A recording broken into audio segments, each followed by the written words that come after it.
Hola, ¿cómo les va? Muy buenas tardes, noches, bienvenido. Bueno, diciembre ganó Argentina, entre otras cosas, esperemos que no aumente todo, porque gana Argentina y puede aumentar todo, pero yo confío en que mi compañero de conducción nos dé la solución. Qué grande lo suyo, ¿eh? Que soy mago yo ahora. No, pero usted es el que manda, entonces el que manda siempre tiene las políticas de Estado. ¿Sabés que ahora, alrededor de lo que dijiste, ya que me llamó la atención, vi un programa, cosa que hago muy pocas veces, en TN y otro en América, que hablaban que esta semana prácticamente no aumentó nada? ¿Qué estará pasando? Sí, yo vi otro que decía que en diciembre aumenta todo. Bueno, no, pero diciembre estamos entrando. Dese un poquito de tranquilidad de que la última semana de noviembre aumentaron pocas las casas. Poco las cosas. Me parece que tiene que ver con una reunión que tuvo el ministro de Economía con 250 grandes empresarios. No sé si van a resolver el tema, pero algún favor le están devolviendo, ¿no? Diciendo ese tipo de cuestiones. Yo en la góndola no lo veo. No. En la góndola no lo veo. Veremos. De todas formas, dos cuestiones. Una, muchos mensajes y creo que amerita no solo pasar la segunda parte, sino que vos digas algo de lo que apareció el jueves en Clarín, el gran diario argentino. Le dieron una página a nuestro invitado Marcelo Saín. Y la segunda, te voy a mandar, porque yo sé que vos el fútbol nada, te voy a mandar para que veas en el Mundial de Qatar los muchachos del macrismo y algunos propios también, pero del macrismo haciendo política de los servicios. Pero te lo voy a mandar para que lo veas y que te diviertas después. No, lo de Marcelo Saín me parece es un tema muy serio. Creo que fue muy importante las declaraciones que tuvimos en el programa anterior. Los invito a que por YouTube vean el programa anterior, que también va a tener continuidad en este. Es una denuncia muy seria lo que hace Saín. La concupiscencia entre los grupos mafiosos de la droga con la política sin distinción de partido e ideología, como lo planteó Saín, nunca lo había escuchado, menos de quien fue ministro. Claro, no digo que sea por eso, pero empezó una fuerte acusación, un juicio contra Marcelo Saín. Me parece que es un tema de suma actualidad y que lo tenemos en política de Estado. Entonces me parece que es un buen desafío volver a ver, quien lo vio el programa anterior, a la luz de lo que está pasando con el juicio, ver las declaraciones que vamos a sacar en el día de hoy y pensar de qué lado nos ponemos. Si nos ponemos del lado de los mafiosos o del lado de los que se paran, a veces en soledad, como él mismo dijo, abandonado, no solo por los adversarios, sino por los propios. Pero aparte porque él dijo, yo pensé que iban a luchar contra las mafias. Sí, claro, por eso fue. Por eso fue. Y se quedó colgado un pincel. Yo no voy a dar, le voy a ser franco, tampoco ya a esta altura de mi vida estoy grande, yo no doy un cheque en blanco a nadie. No. Pero las declaraciones y las acciones de Marcelo Saín me parece que merecen ser vistas con mucho respeto. Bien, empezamos con políticas de Estado. Bueno, como dijimos el programa pasado y en función de lo que estábamos hablando, que venía con un picor, como dicen los mexicanos, importante, Marcelo Saín continuando con sus aventuras en la Chicago Argentina, que no por nada le pusieron así. La Génova. Cambió. Rosario no tiene fundación, no ha sido fundado nunca. Rosario era un puerto de transición entre Paraguay, Santa Fe y Buenos Aires. Era una base logística y de aprovisionamiento. Por ende, nace del contrabando. Es una ciudad con una cultura de la ilegalidad que atraviesa todas las clases sociales. Todas. Es absolutamente comprensible que plebeyos, rústicos, forzudos y violentos, como los chicos de los barrios periféricos, cuando se estructura el mercado de la droga, se dediquen a ese tema, porque tenían las alianzas con la policía y ya manejaban la violencia. Bueno, por algo como una anteriormente le habían puesto la Chicago Argentina. No, ¿no? la mafia, cuando acá se decide en los años 20, 30, ir fuerte contra la mafia en la ciudad de Buenos Aires, ¿dónde se instala? En Rosario. Rosario fue el epicentro. Nada es casual. Lo que pasa es que esto les duele a los rosarinos. Yo los quiero mucho, les duele, pero lo miro más como sociólogo que como exfuncionario. Porque pasan cosas que no pasan en otro lugar. Marcelo, yo te puedo cambiar un poquito de enfoque. Sí, por favor. Hace unos días, por primera vez, la vicepresidenta habló del tema de seguridad como un problema no resuelto de la política argentina y del gobierno nacional. Yo comparto de que acá tenemos una deuda, la democracia tiene una deuda muy importante. Quizás Rosario, tu experiencia, las mafias en Santa Fe, es lo más destacado, pero el tema de la seguridad, el tema de la organización mafiosa en los distintos ámbitos, me parece que es un tema que no somos capaces de resolver todavía los argentinos. Yo creo que la vicepresidenta está en lo cierto en dos sentidos. Una es colocar el tema, porque acá, aunque ella no lo dijo así, pero va de suyo que está implícito en su planteo, nunca se discutió para qué están las policías. Sí, correcto. Y ahí yo agrego, inclusive la discusión, si es necesario o no trasladar gendarmería para subsidiar lo que no hemos podido hacer durante décadas, que es la verdadera reforma de la policía bonaerense. O mejor dicho, la hizo el único Arlanian. Y el mejor, que fue Arlanian, y en 6 meses la derrumbaron. También tendríamos que discutir la fortaleza de esa reforma. Yo reivindico mucho la gestión de Carlos Arlanian, y yo sé, y hemos estado juntos apoyando esa gestión. ¿Por qué la derrumbaron? Porque es mucho más fácil la vuelta atrás en un sistema, digamos, que funciona de una manera donde la política bonaerense estaba en contra de esa reforma. Entonces es mucho más fácil cuando vos tenés la política del otro lado volver para atrás, digamos, que generar lo que él generó en los últimos 4 años cuando fue ministro durante el periodo de la administración. El segundo punto, perdón, ella podría haber entrado con este tema con un discurso más congraciado con la población que quiere cierto rictus de mano dura. No solo que saltó eso y dijo, esto no es el dilema, sino que además reconoció el verdadero problema de la democracia argentina, que es la no conducción política de los asuntos de seguridad pública. Bueno, eso es la primera vez. Es el tema clave. Y es una autocrítica. Sí, claro. Ella no lo está planteando solamente como una crítica actual, sino también como una autocrítica histórica, porque por derecha o por izquierda, siempre estos asuntos fueron delegados a las cúpulas policiales con la creencia de que te iban a resolver el asunto. Y en realidad es la política. Ahora, la política tiene que formar cuadros de gestión. Totalmente. Porque no hay conducción política si no hay quienes ejerzan esa conducción política.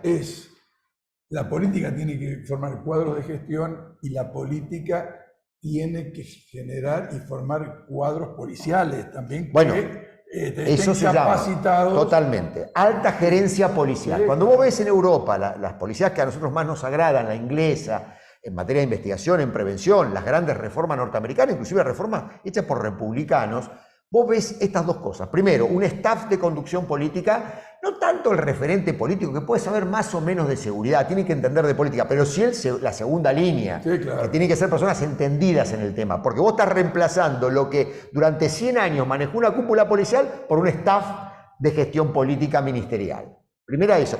Y en segundo lugar, lo que vos decís, alta gerencia policial. Ahora vos fíjate, tenemos una mentalidad tan militarista para las policías que nosotros jubilamos a los policías a los 50 años con 30 años de antigüedad. Cuando vos ves las películas nórdicas o europeas, los viejos jefes de policía son personas de 60, 70 años, porque realmente en esa policía no te van a desperdiciar un recurso humano altamente capacitado en la gerencia compleja de una institución a los 50 años de edad. Sí, pero convengamos, Marcelo, por lo menos mi experiencia, yo hace mucho que estoy separado, alejado de la temática, ¿no? Pero yo recuerdo cuando hicimos la reforma con Arlanian, el nivel de corrupción que había en el entramado policial era enorme. Lo que no resolvimos solamente con sacar 1.000... No, totalmente, no es endémico. Bueno, pero ahí yo creo que eso también... ¿Por qué? Porque aquellos actores dentro de la policía que son reformistas En un proceso de reforma inicial no se van a mostrar reformistas, porque dicen, estos tipos se caen dentro de un año, 2 años,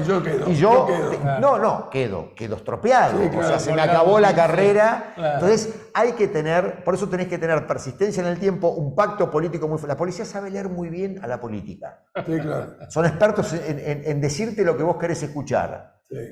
Son tus nuevos amigos, ¿viste? Este tipo me decía Perotti, este es perotista. ¿Qué va a ser perotista, hermano? Este tipo hace 30 años que es compañero con el que tiene al lado que dice que no lo quiere. Claro. Vos hace 10 minutos te conoces. No hay perotista ni kirchnerista. Hay lo que le conviene en ese momento. Lo que sí vos tenés que tener claro políticamente cómo conducir eso. Claro. No fue un problema en Santa Fe la policía.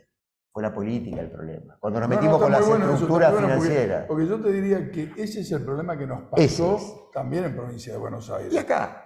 Claro. Y acá, si vos, lo que ocurre, ¿sabes lo que pasa? Los mercados ilegales en Buenos Aires, en el Gran Buenos Aires, están más sosegados a nivel de violencia, porque la policía, que tiene todo el poder de la política delegado, todavía controla el territorio, cosa que no ocurre allá en Rosario. Como se quebró el manejo del territorio de la policía, tenés ese grado de violencia, el Estado juega con la violencia.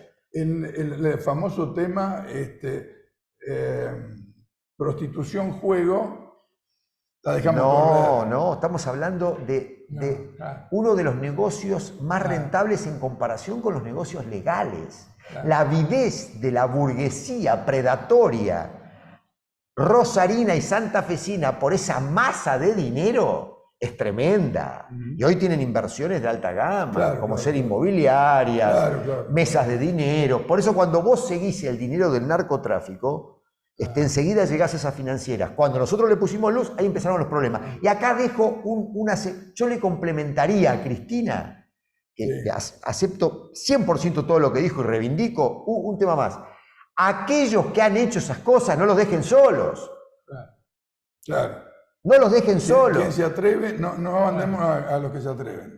Y no lo estoy diciendo por mí, yo soy un cuadro político, soy un militante, yo sabía en lo que me metía, yo nunca conté las amenazas que nos hacían, cómo nos teníamos que mover, los problemas que hemos tenido en la vida personal. Nunca lo conté eso porque yo sabía en lo que me metía. ¿De acuerdo? Entonces yo fui jugador de rugby. Bueno, te golpeás. Entonces yo no me quejaba de los golpes porque sabía lo que estaba expuesto. Ahora, sí la política tiene que estar codo a codo, porque hoy los abogados míos los tengo que pagar yo. La soledad política la tengo yo. La falta de apoyo institucional y político lo tengo yo. Y además, ¿sabes qué? Lo que aprendí, Clarín también le hace la cabeza a los compañeros y a las compañeras. Sí, claro. Vos sabés que aprendí eso, te empiezan a mirar de costado. Sí, claro. Allá Clarín es la capital, que forma parte de la mafia. Forma parte de la mafia. Entonces, ¿sabés lo que ocurre? Ya, hasta los propios compañeros te miran de costado, Eduardo. O sea, la soledad que tenés. ¿Viste lo de Gatica? Dale mono, dale mono. Y como decía Bonavena, cuando te sacan el banquito, estás solo. Y esto es para trabajarlo, ¿eh? Hablaste de Laufar. ¿Dónde lo viviste en Laufar? No, en Santa Fe, el único caso que yo tuve. Porque cuando hicimos la Policía de Seguridad Aeroportuaria acá, nos enfrentamos con estructuras de poder muy importantes. Pero ¿sabes cuál es la gran diferencia? Yo tenía arriba un señor que se llamaba Néstor Kirchner. Cuando vos le explicabas, te escuchaba. Cuando vos le explicabas y entendía la ecuación de poder que estaba detrás de lo que te bancaba, a muerte te bancaba. Entonces la espalda vos se te inflaba así, porque yo me paraba de mano con los empresarios más importantes de los aeropuertos. Yo era un pigmeo al lado de ellos. O con las estructuras de inteligencia, o, digamos, las estructuras de inteligencia y de seguridad de las grandes potencias que operaban en Ezeiza, fundamentalmente las norteamericanas, más sus aliados dentro de la CIDE nuestra, el que te bancaba era Néstor Kirchner. ¿Sabes lo que pasa? A Néstor Kirchner uno solo. Yo todas las experiencias que yo tuve, no tuve ninguna parecida en el sentido de bancar políticamente. Entonces, también diría, las reformas policiales, las reformas en materia de seguridad pública requieren de la construcción de un bloque de poder donde el hacedor no es el que escribe el plan o el que lo lleva adelante. El hacedor son las estructuras de gobierno. La otra vez me invitaban a los 16 años de la creación de la PCA. Y yo dije, y me dicen, el fundador de la PCA. No se equivoquen. El fundador es Néstor Kirchner. Yo la diseñé, yo negocié en la Cámara de Diputados y de Senadores, yo conseguí el consenso, yo me cargué esa institución y la llevé para adelante. Todo bien, nuestro equipo, todo un equipo importante de gente. Pero sin Néstor Kirchner, nada de todo eso se hubiera podido hacer. Él fue el verdadero. Entonces, Esto también hay que tenerlo dentro de la agenda, no es un problema técnico, porque además, ¿sabes qué? A nosotros nos llaman cuando las papas queman. Sí, claro. Pero después cuando el problema pasa, te dejan Chao, Solar y Irigoyen. te olvidás. Sí, Otra vez lo del banquito. No. Y el tema del servicio penitenciario no convive con todo este tipo de Sí, cuestiones. sí, O otra deuda pendiente. o es un tema menor. Otra de, no, es un tema importante. Más con el crimen organizado. ¿Por qué? Claro. Porque las grandes organizaciones no se desactivan cuando las apresás. Sí, claro. Sino que ahí, además que tienen seguridad, mucho más que en la calle. El riesgo de vida de los líderes criminales más importante es mayor en la calle, Sí, afuera claro. en libertad que adentro. Con lo cual, evidentemente, una condición sine qua non del crimen organizado es la protección estatal. Cuando están encarcelados, digamos, manejar parte del circuito del servicio penitenciario, cooptarlo, comprarlo, o presionarlo, esto es plata o plomo. De mi parte, hay un tema que me sigue dando vuelta por la experiencia de Arlanian Duhalde también. No quiero olvidarme, porque yo estaba muy enfrentado con Duhalde en ese momento, pero sin embargo esto lo bancamos porque era una decisión política en el sentido Totalmente. correcto. El tema de la participación ciudadana, porque es como que en aquella época le poníamos mucho el acento, quizás era mi deformación política, pero me parece que hay que comprometer a la ciudadanía en el control del sistema también. Sí, pero si descentralizás el sistema. Ah, claro. Lo que fallamos es, teníamos un sistema provincial, todo se manejaba desde La Plata, digamos, para 310.000 kilómetros cuadrados y en ese momento 12, 13 millones de personas. Y entonces, bueno, puedes manejar, contrarrestar un dispositivo de una envergadura provincial, donde la recaudación de fondos de la policía ilegal también es provincial, con 3 foros en un barrio. Lo que vos tenés que hacer es pensar seriamente en la municipalización policial, colocar la policía en manos del intendente y que la legitimidad democrática del intendente hacia su población se la juegue en una elección. Porque el intendente te maneja la policía en la sombra, pero después cuando se pudre todo te dice, es el gobernador, yo no tengo nada que ver, es Bernie, es Kicillof. No, hacete cargo del tema también. Y entonces cuando vos tenés un circuito mucho más cercano a la gente, yo creo que es más fácil, por lo menos en materia de seguridad preventiva, no en investigación criminal. Y en eso, nos quedan 2 minutos, en eso nada. Nada, yo le quería preguntar por el sistema de inteligencia. Bueno, nos quedan 2 minutos. Bueno, hacemos un tercer programa. Tercero, cuarto. No, realmente yo también te quería hacer una pregunta por ahí muy simple, que era si la gente se comprometía. ¿Qué gente? El pueblo. No, el pueblo es... El problema de la gestión de la seguridad pública es tremendo. ¿Por qué? Porque los gestores de seguridad pública, los ministros, las ministras y demás, sobre ellos está la expectativa de resolver un asunto que está determinado por factores sobre los que no puede intervenir ese ministro. Vos tenés una pandemia, vos tenés de 30% de pobres pasás a 50%. En un año y medio, eso te estalla a una vorágine de delito enorme. Van y le reclaman al ministro de Seguridad, pero el ministro de Seguridad el ministro de Seguridad maneja una guardia de hospital. No puede más que eso. Entonces, el gran problema político acá es, la gente genera, además, el reclamo de seguridad, canaliza un montón de expectativas que nada tienen que ver con el crimen.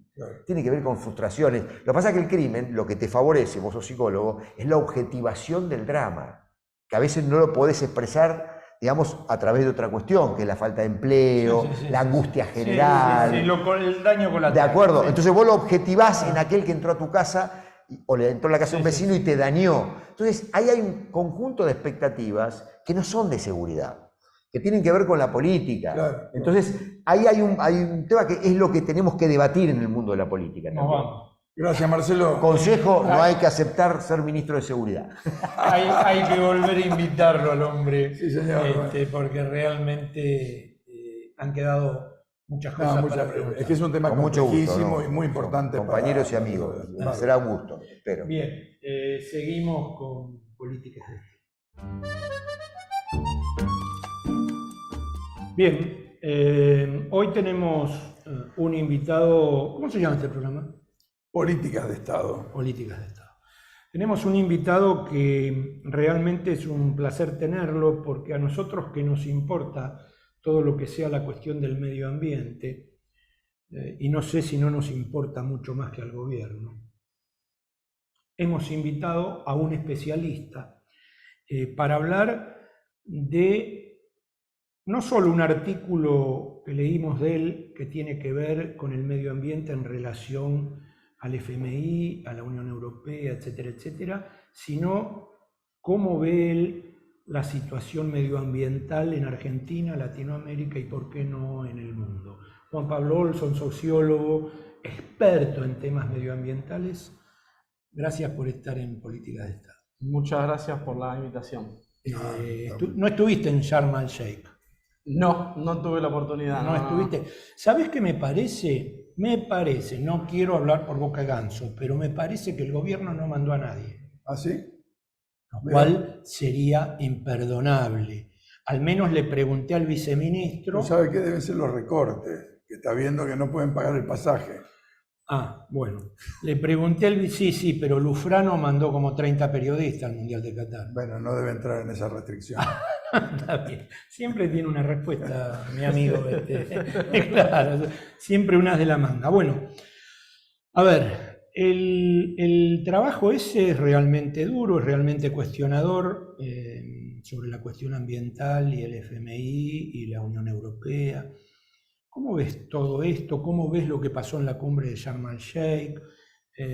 Los grandes parece que no fueron, ¿no? No. O sea, los que nunca firman, ¿no?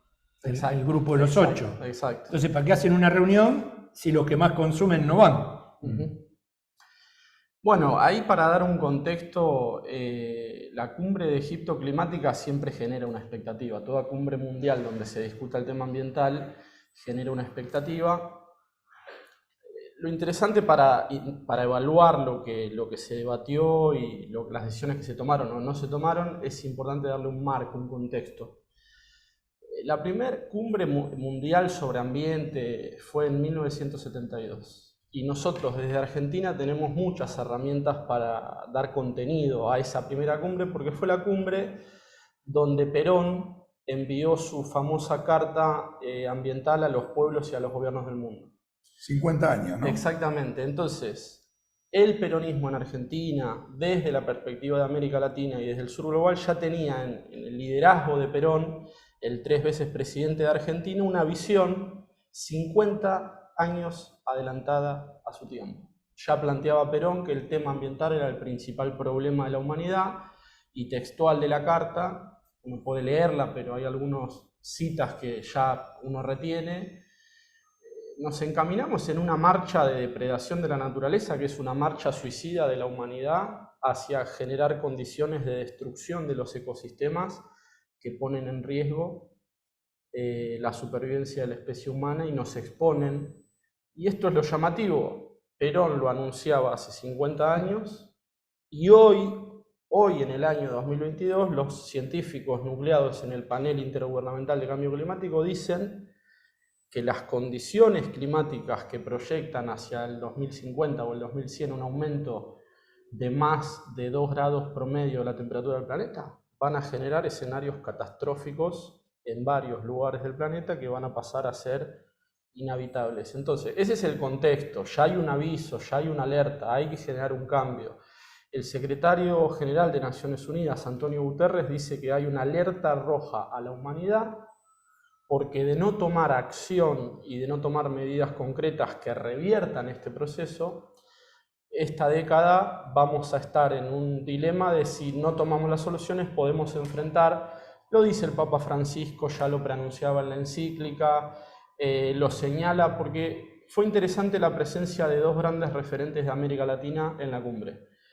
Gustavo Petro, como presidente de Colombia, y Lula da Silva, como todavía él no asumió, va a asumir, electo. Exacto, presidente electo, y dieron 2 grandes discursos, y Petro, tanto en su discurso del triunfo de la elección, como en su intervención en Nueva York, en las Naciones Unidas, como en su intervención en Egipto, el calentamiento global es el principal problema de la humanidad.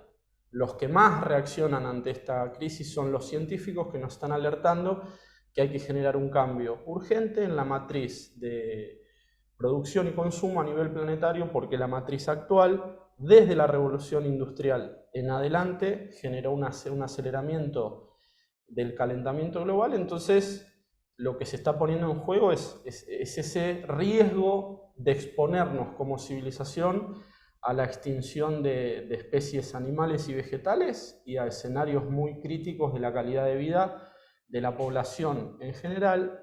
Y acá hay un llamado de atención que es de la población del sur global en particular, que somos los que no tenemos responsabilidad en las causas del calentamiento global, y ahí es ese dilema de que lo que realmente hay es una deuda de los países, de las principales potencias que no estuvieron en la cumbre, que son los países que han hecho un desarrollo propio en base a la explotación sobre todo de carbón, gas y petróleo, y lo que hay que revertir, lo que hay que cambiar es la matriz fósil. Te puedo preguntar a ver si te entiendo bien, mira, de escucharte, ¿no? Me da la impresión de que el tema ambiental es un problema global como ninguno. Es de toda la humanidad, de todo el globo. Me parece que este es un tema que lo tenemos que entender. Pero quienes contaminan están en el norte, ¿no? Y quienes se benefician de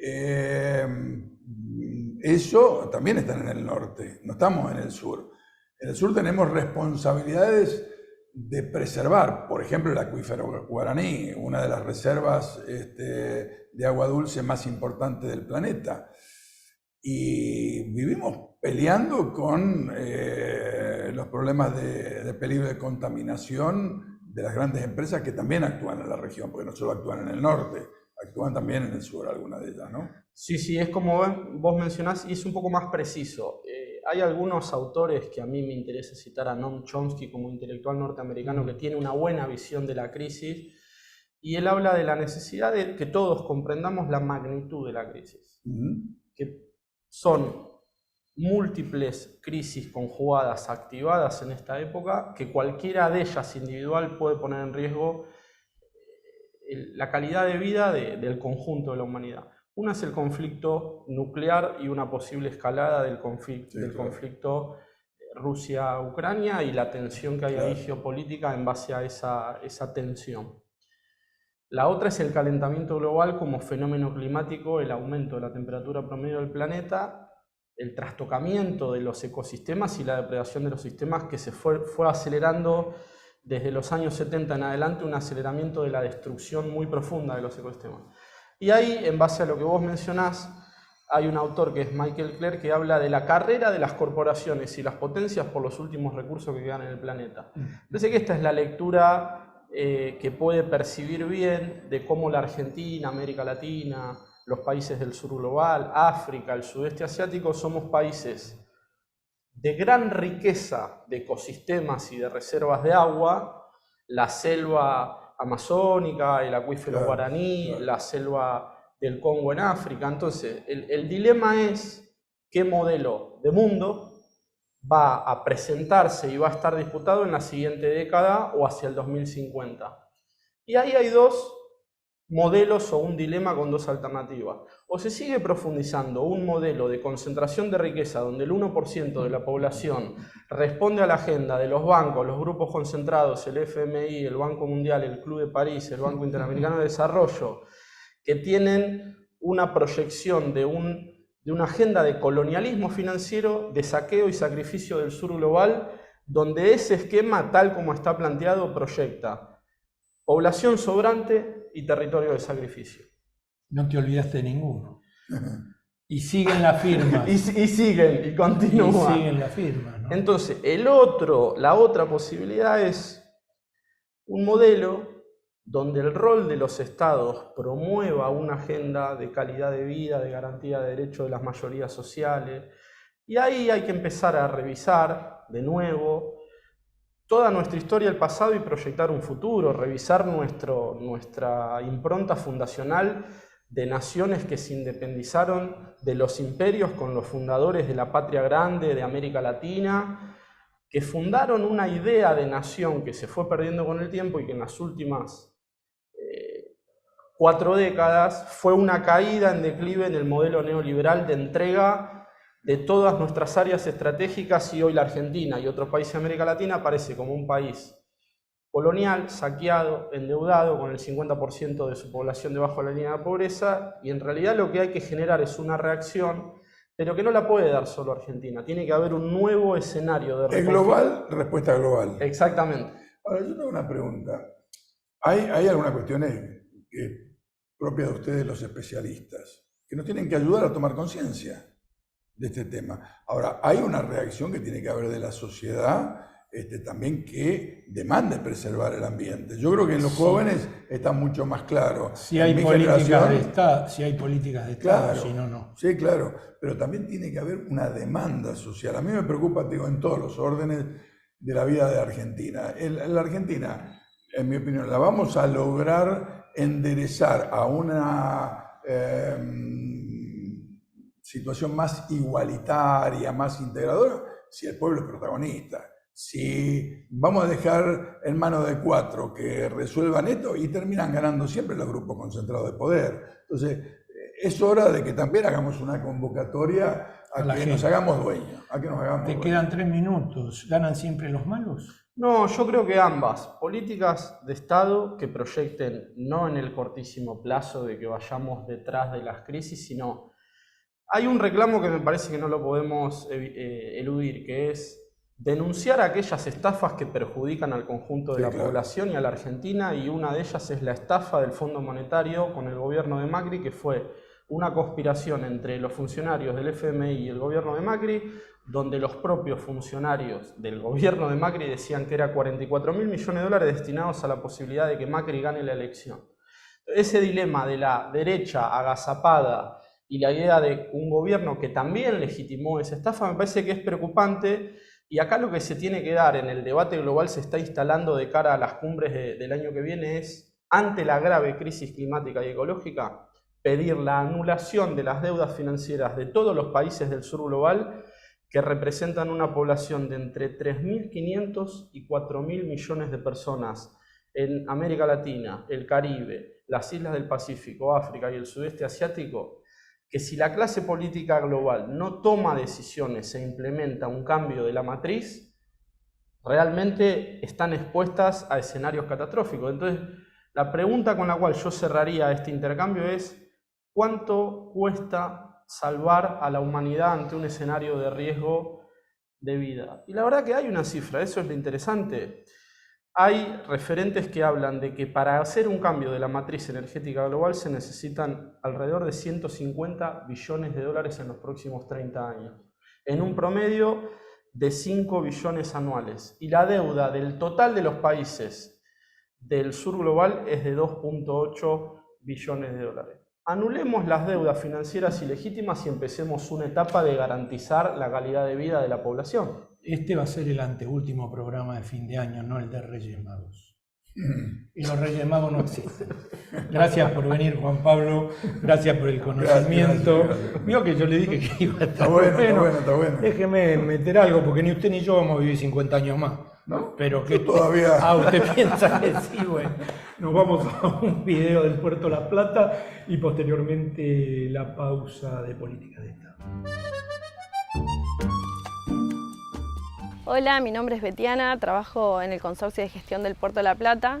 Días atrás recibimos una charla de OSDE respecto al tema del cáncer de mama, organizada por el área de recursos humanos y la Comisión de Género del Puerto.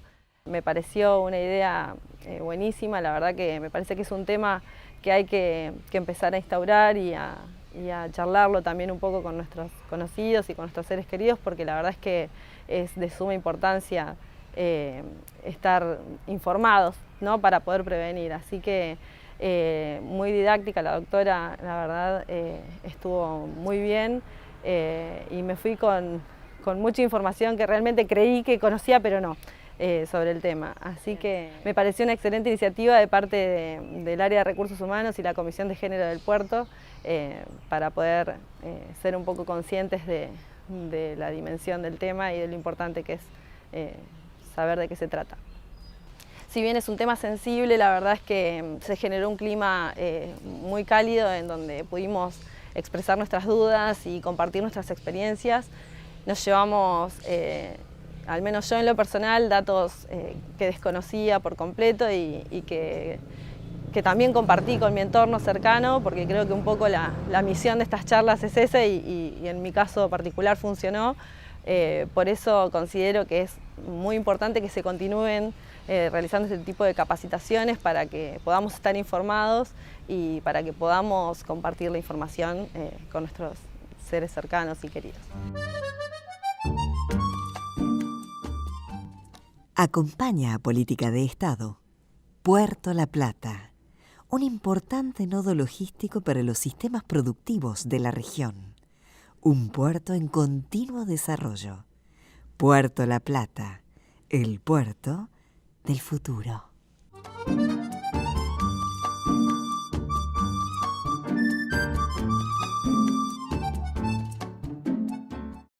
Más servicios en Morón. En pocos días llegaremos al 100% del territorio con cloacas. Así, cumpliremos con un esperado anhelo de nuestra comunidad. Municipio de Morón, corazón del oeste.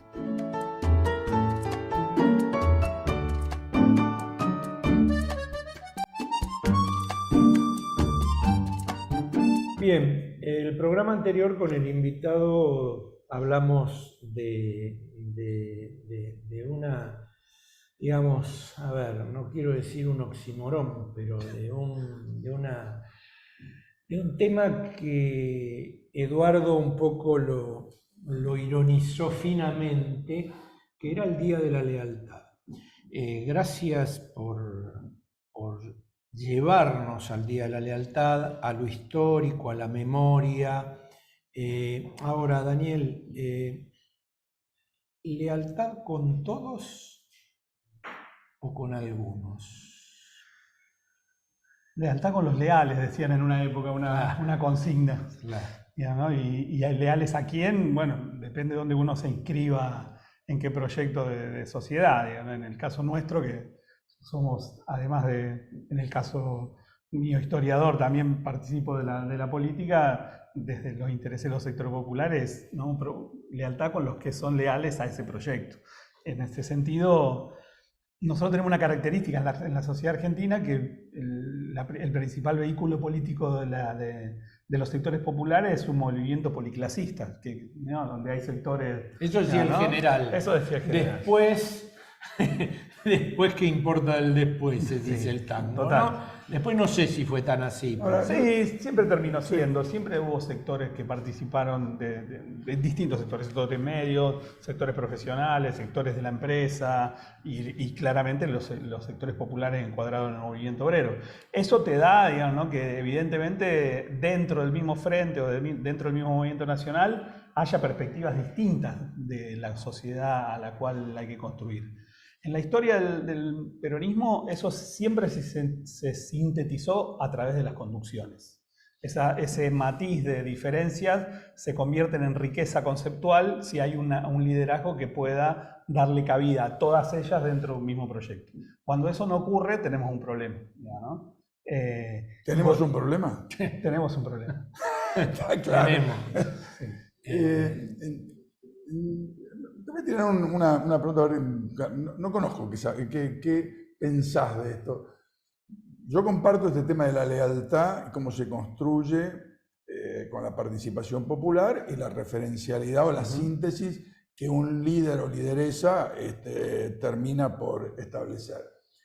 Ahora, yo pienso que estamos en una transición a algo distinto. Me da la impresión de que hay como un reagrupamiento de identidades históricas, el peronismo con otros sectores nacionales, populares, de izquierda, el PRO con otros sectores de intereses concentrados económicos. Cada uno va construyendo identidades. El radicalismo histórico se siente incómodo con el PRO, el radicalismo Más progresista. hay un radicalismo que se siente muy cómodo, incluso ¿Sí? que son represores, y pueden tener pueden tener la milagrosala miles y miles de días presos sin ningún motivo. Bueno, pero esos con y no el se PRO se sonrojan. llevan bárbaro. Pero por eso digo, entonces hay gente que... no te había entendido. Por eso digo, hay como un cambio. Y hay otros sectores se sienten incómodos, digamos, en toda esta situación. Pero me parece que está por parirse algo distinto en la Argentina, que no anula las identidades históricas, pero que me parece están dando base al surgimiento, que va a llevar un tiempo, de nueva representación política, creo. Yo creo lo mismo, digo, ¿no? Me parece que es una etapa de transición que no tiene límites fijos en el tiempo, pero que tiene que ver fundamentalmente con que lo que cambió es la sociedad, digamos, ¿no? Que contiene esas representaciones políticas, ¿no? Para ponerte un caso, en el 74 cuando vuelve Perón, después él llega en un momento de transición, llega en el momento, digamos, él llega en el 72 acá, en el 73 asume su proceso con Cámpora, claro, en el mismo momento que se da la crisis del petróleo a nivel mundial, que los historiadores decimos es el paso del capitalismo centrado en la toma de ganancia a través de la producción, capital y trabajo generando riqueza social, a un modelo viejo, conocido ya por nosotros, que es el modelo neoliberal, donde ya no ese es el corazón de la toma de ganancia de capital, sino es el capital financiero, la plata generando plata. ¿No? La situación de la centralidad de la clase trabajadora en un modelo y en otro es completamente diferente.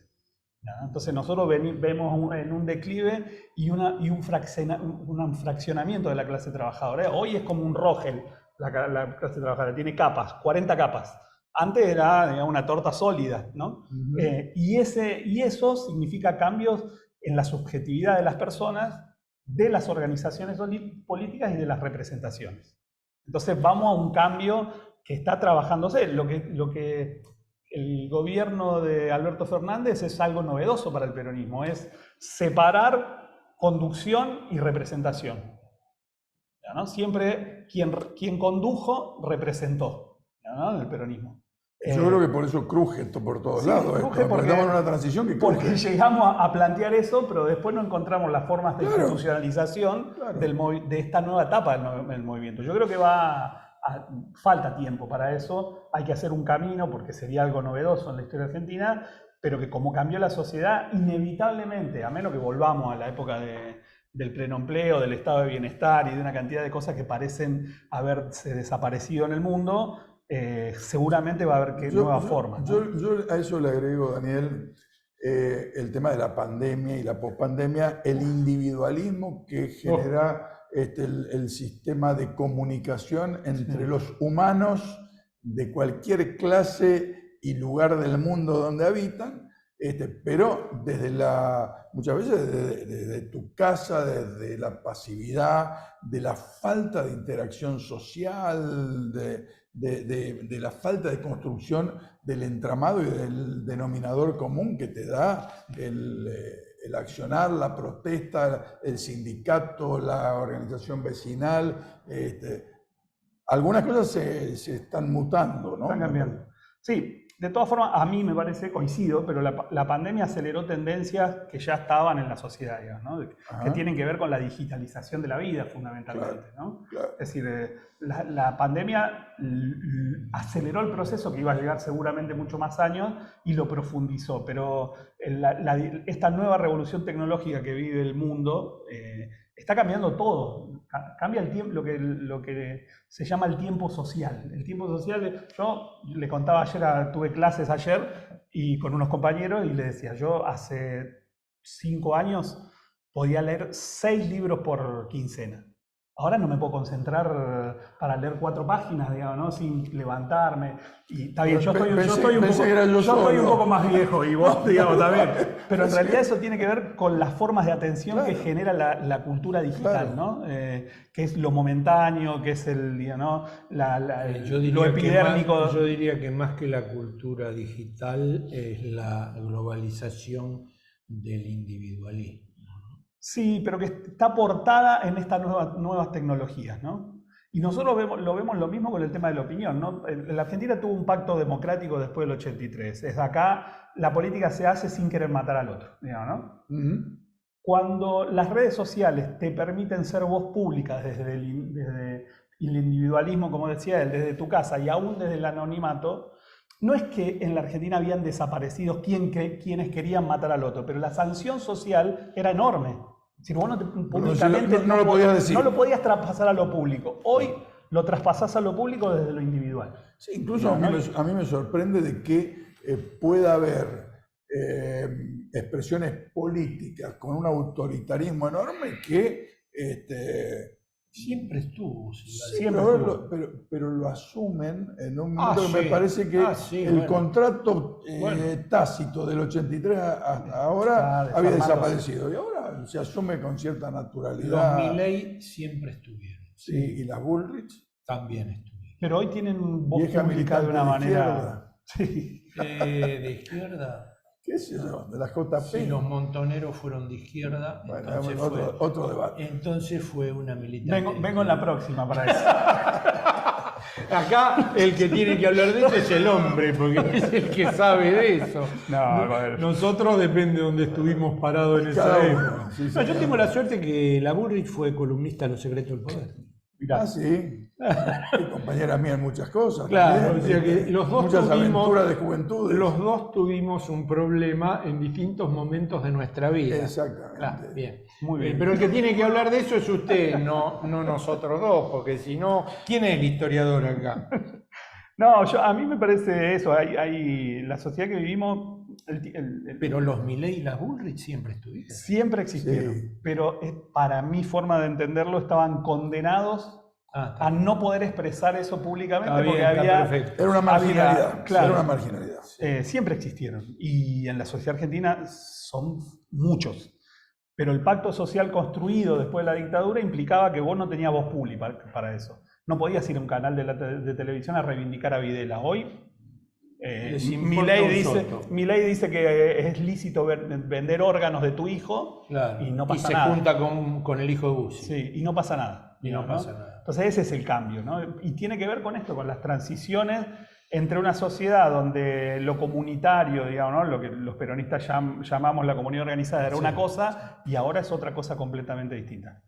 No sé si peor o mejor. ¿Tiene que ver con la nazificación de Europa, que lo hemos hablado muchas veces con Eduardo? Sí. No sé si nazificación o derechización a ultranza, no sé. Hay una parte de eso que tiene que ver con el tema de lo de la cultura digital, en el sentido que la democracia empieza a cargarse de demandas a la cual no les puede dar respuesta. Pero eso tiene que ver con la crisis del capitalismo, ¿no? Porque el capitalismo está en transición, pero está en una crisis fenomenal, digamos, ¿no?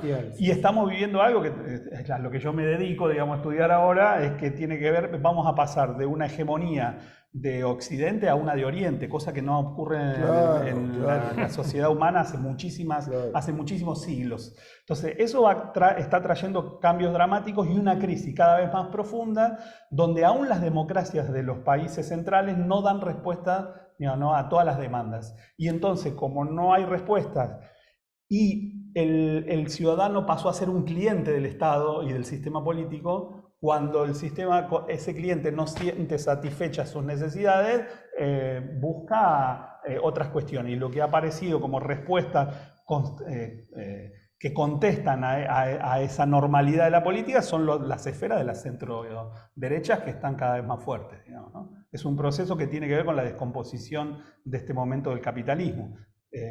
Y es un fenómeno preocupante, ¿no? El huevo y la serpiente. Así es.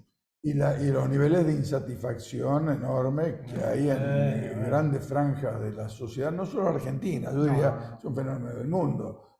Meloni en Italia, a mí no se me hubiera ocurrido hace algunas décadas pensar de que, bueno, habían vivido el fascismo, pero una expresión democráticamente electa de una derecha muy primaria, me costaba imaginármelo. Bueno, Hungría, Rumania, Polonia. Bolsonaro con Brasil, la mitad de los votos en Brasil. Trump, claro. Está ocurriendo. Nos están echando, siempre nos echan. Sigal, siempre. ¿Qué va a La hacer? señora que está allá hace así, que no es de peronismo, sino de 2 minutos. Déjanos una reflexión para el 2023, sin hacer, como decimos con Eduardo siempre, futurología política. A mí me parece que, como estamos en un momento de crisis, uno que es historiador, estamos en un momento también de transición y de posibilidades para los sectores populares. Cada vez que hubo crisis en el mundo, en los pueblos tuvieron oportunidad de construir sus proyectos. En ese sentido, Para tener eso hay que tener la fuerza acumulada suficiente para poder, digamos, transformar esta realidad que estamos viviendo, aún con nuestro gobierno, ¿no? Entonces, lo principal para eso es sostener y profundizar y ampliar la unidad del movimiento nacional, ¿no? Y tener un programa que vuelva a esto que decíamos. El peronismo, el movimiento nacional, es el partido de resolución de la crisis. Hoy no estamos resolviendo la crisis. Hay que convidar a la sociedad a una esperanza de que eso se puede resolver con nuestra propuesta política y que se va a profundizar este desastre que viene no de ahora, sino de antes, digamos, ¿no? con la propuesta política de la derecha. Bien, gracias por venir. Seguimos con Políticas de Estado. Bien, programa movidito. Sí, como dijimos al inicio, ¿no? Realmente tenemos algunas cuestiones de reflexión profundas. Terminamos de ver este tema del calentamiento global, el tema ambiental, pero venimos del calentamiento político. La verdad que la nota de Marcelo Saín, el juicio que está dando vuelta de una persona que se para frente a las mafias, es duro. Y después la reflexión política que también fue muy interesante de Ezcurra, ¿no? Y el Día de la Lealtad parece que a Saín no le llegó. ¿No? Sí, por lo que él dice, ¿no?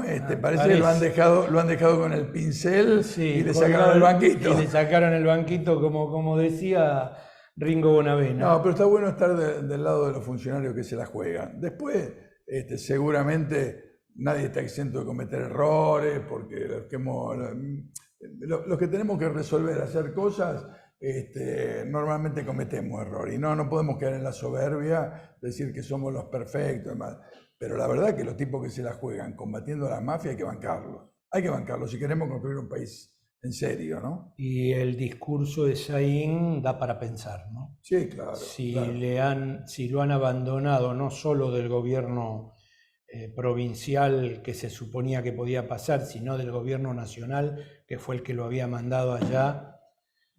¿Qué querés que te diga? Si la política es el arte de lo posible, no es mi forma de hacer. No, es que yo creo que este es el desafío que tenemos permanentemente.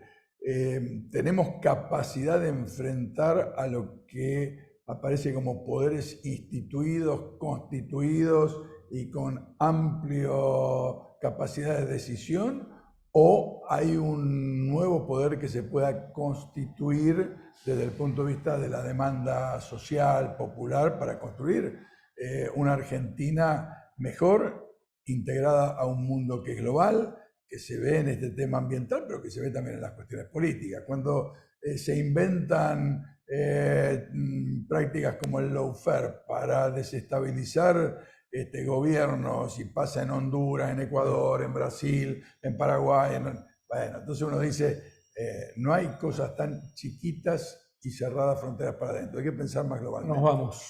Nos vamos. Hasta la próxima semana. ¿No? Hasta la próxima semana. Les damos las gracias, como siempre, por dejarnos entrar en su casa. La semana que viene seguimos con los análisis del año sindical y económico, los dos. Y vamos a tener también un programa con invitados realmente de muy buen nivel. Sí, señor. Así es. Canal 7 somos. 517 Flow y YouTube en Políticas de Estado. Canal Políticas de Estado. Chau, pásela muy bien. Gracias otra vez por permitirnos entrar en su casa.